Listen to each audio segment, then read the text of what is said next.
Howdy folks, MTG Investor here. This is Rob, and we're going to take a look at some of the green cards that I'm trying to catch up on when I was out camping for the last week.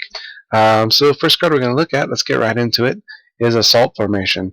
It's a green and 1 enchantment. It's a rare. Each creature you control assigns combat damage equal to its toughness rather than its power. So there's that static ability. Then for a green, target creature with Defender can attack this turn as though it didn't have a Defender. And for a green and 2, you can pump. Creatures you control get +0, +1 until end of turn. Flavor-wise, I absolutely love this card. I think it's a really cool card. I don't know how playable it is, but when I see cards like this, I want to play with them. It reminds me, obviously, of Doran the Siege Tower, back from the Lorwyn block. It was a 0/5 for a green, a black, and a white, and it assigned combat damage based on toughness instead of power. So, actually, I believe all your creatures did. So anyway, your Tarmogoyf's hit for 1 more. Your Doran's hit for 5. It's essentially you can think of it as a 5/5 for 3 mana. Your Siege Rhinos are basically 5/5s. Right now, this is sitting at about 250, which surprised me a little bit. I didn't expect the price to be at 250 on this weird, wacky enchantment. So it makes me wonder: is the big websites, do they have some people working there that think maybe there's something to this card? It makes me curious that it would be 250. I really thought it would be like a $1 card. But I like the card. Short term, I see it as a $2 to $4 card. Realistically, I think it's a $1 to $2 card, unless people find a way to play with it. And I know I'm the type of person that would try to find a way to play with this card. I would definitely roll into an F&M. Long gone are my days where I want to roll into an F&M and just dominate everybody. Now I think it's more fun to build decks like this. Not that I've even played an F&M lately, but in the long term, I see this as basically a $2 card. But if this could be found to be usable somehow in some way in some deck, then it would be interesting. Down there in my notes, you'll see a wall deck ? Way back, forgive me because I don't remember the exact year, but I want to say it was like 1997 or 8, somewhere in there, maybe 99. I don't think it was 9. I think it was 97, around 97, 98. I was playing in a PTQ, and this was like a precursor to what's called Modern now, even before it was called Extended back in the old days when you had Type 1, which is Vintage essentially, Type 2, which is Standard essentially, but Standard back then had a restricted list. And there was Type 1.5, and I played in a PTQ, it was Type 1.5, so that's kind of like Legacy, but the cards only ran through somewhere around the Mirage block, I think we were in, somewhere like that. Maybe we were barely into Tempest, but I think it was just Mirage actually at the time. Anyway, I top 8'd, and I was playing what was called at the time, it was a new deck. It was called PT Jank. It was basically like Boros, kind of red-white. And I made top 8, and this was right in the time of High Tide, when High Tide was just dominating the format. And I played a deck that was just little weenie creatures and burn, little white weenie creatures and burn, like Savannah Line and stuff like that. And I played main deck Hate for High Tide, so I could beat High Tide in the rounds. And I was like, yay, I'm going to prey on High Tide all through and win this PTQ. My first matchup in the top 8 was against a wall deck of all things. He just ran walls and walls and walls, and I think he had some Trade Wind Riders in there, and I don't even remember it was all in the deck, but I was like, of all the decks I could run into, a wall deck. Anyway, it just reminded me of that when I saw this, because your 0/4 Wall of Blossoms that comes into play and draws you a card now is a 4/4 that can attack for 2 mana and draws you a card. Same for the little white wall. It's basically the white version of the Wall of Blossoms. Or how about what is the name of the zero? There's like a 0-8 flying shroud wall for a blue, a white, and one. I can't remember the name of that. Getting too old to remember all the names of 40,000 Magic cards these days. But anyway, you can have that 8-8 flying shrouded wall that for 3 mana. That sounds pretty dang good. How about the blue and 2 for a 0-7 glacial wall? I think that was originally an Ice Age. It becomes a 7-7 for 3 mana.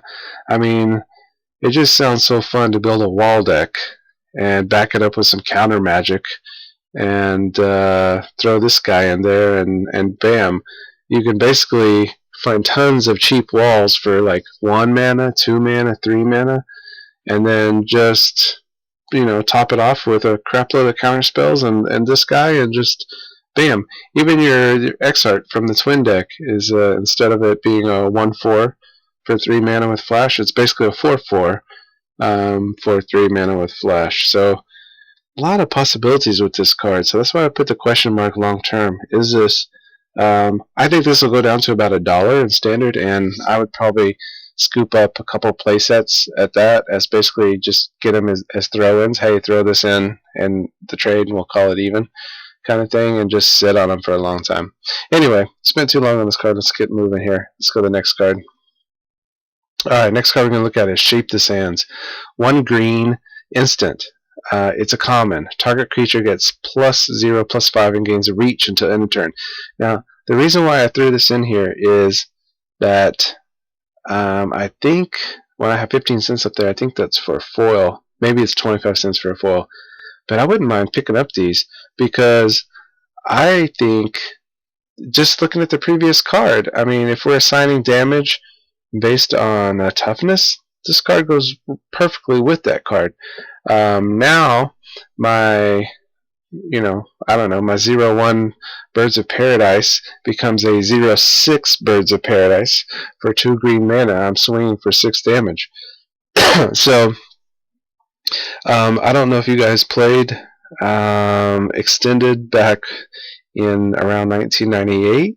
I mean, sorry, 2008, when the Doran decks were running around. That the Doran decks were running Tireless Tribe, which was like, I think it was a 1/1 for 1 green, and anyway, you could discard a card from your hand and give him +0, +4, I believe. So basically, on turn 3, if you go Tireless Tribe turn 1 or 2, and then turn 3 you go Doran, then with that guy you could pitch your whole hand, and he would basically swing for like 20 to 24 damage, depending on whether you're a player or the draw, and he's swinging for the 24 damage on turn 3. So that was a thing at the time. It wasn't a giant thing, but it was a thing you had to worry about playing that Doran deck. So Shape the Sands, it has a defensive purpose in saving your creatures from burn, and it also could serve as a huge attacking if you pair it with the previous card. So something to think about. Like, if you can get those for, say, 25 cents a foil, is it worth it to pick up, $2 or $3 worth of them? And if someday they have a purpose, maybe not with this card, but maybe someday there's a card that's just way abusable for creatures with toughness. Like, for instance, the little green card, what's the name of it? That it's like a green and 2 or 3 or something. But if you have a forest in play, you can your opponent can gain 4 life, and you give your creature, I don't know, what is it, +3 or +4, something like that. Back from it's the crappy Rebels set. You have to forgive me. I'm getting too old to remember all these things. But anyway, it's played in infect decks because they don't care about life. So you're basically getting a manaless pump spell, and so that card was a piece of crap. Nobody wanted to play with that card because your opponent gains the life that basically you're pumping your creature with.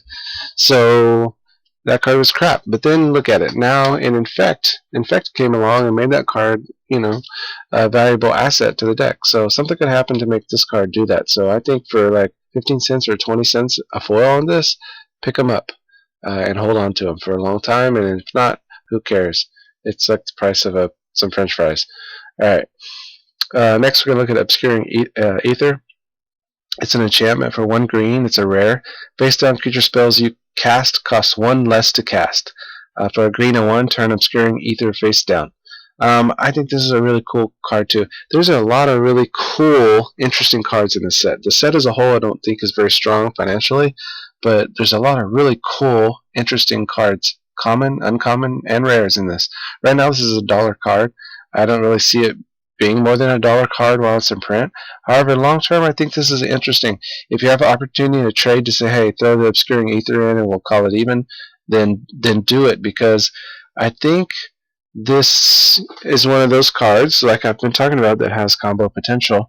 Right now, I don't see this being a combo-licious card, but the fact that you go turn 1, Obscuring Aether, turn 2, you can start casting face-down cards.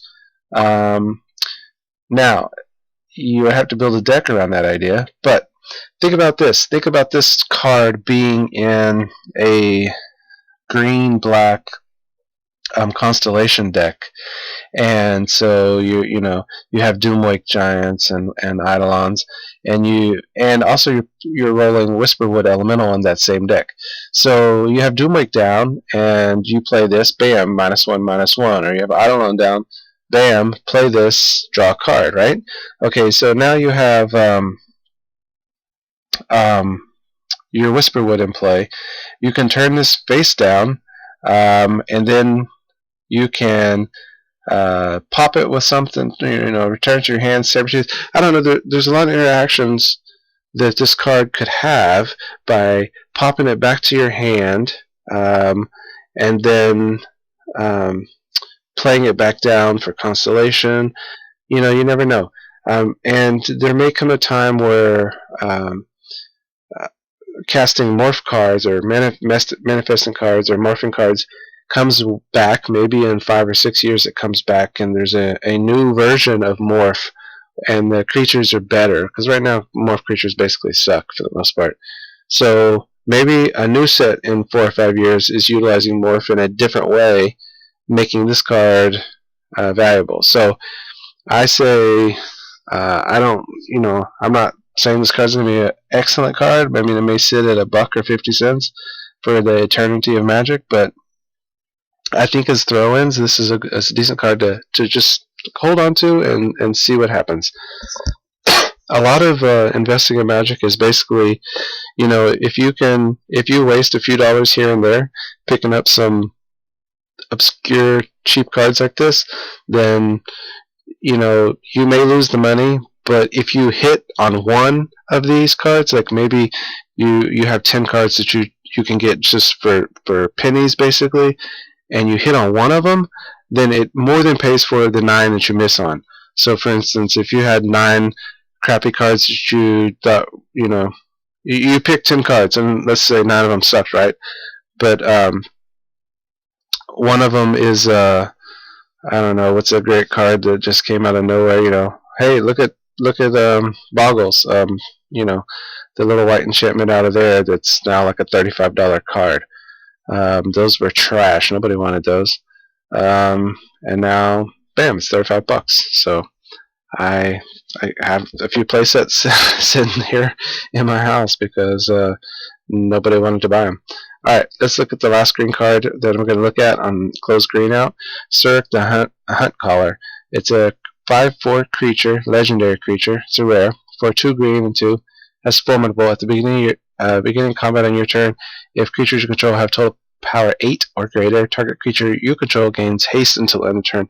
It's a $2 card, and that's probably pretty fair. I really only see it as a $1 to $2 card, but I just want to talk about it because it's a fun card, I think.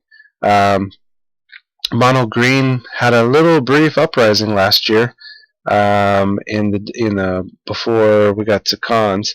And is Monogreen playable again? Is Monogreen aggro playable again? I should point out that I'm talking about Monogreen aggro, not Monogreen devotion. And so if you're 1-drop, 2-drop, and this guy comes down on turn 3, and if you're dropping like a 3/3 for 2 mana, and there's those in the environment now. If you go first turn elf, second turn you go the 3/3 raptor, or you go the guy that's a 3/2 for 2 green mana. I don't remember his name from this set. So that's 4 right there, and then turn 3 you go Surrak. That's 8. He's a 5. That's 9 total power. So this guy comes in hasted on turn 3, and you're swinging for 9. Well, actually, you're not swinging with the elf, so you're swinging for 8 damage on turn 3 with this guy.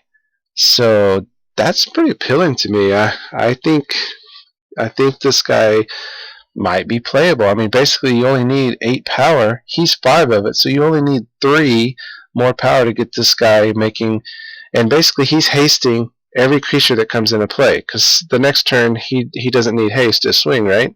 So if you play another creature on turn 4, then bam, you're using the formidable ability to make that creature hasted. So every creature that comes into play while Surrak's on the board essentially comes into play with haste, which is normally a red ability. So he's kind of like a red card essentially in a green body. And I don't know if that's going to make his price jump up, because I mean, Boonsitter was a really nice card, and it was played fairly heavily, and it was never really more than $1.50. So I don't know if this would ever get up to any more than $2, but I think he's cool. So that's why I stuck him in here. Anyway, just want to throw that out there in case this heat and mono green aggro does become a thing. So you heard it here first. Anyway, this has been Rob with MTG Investor, and hope you enjoyed. And I will see you guys in the next one. Peace out and happy trading.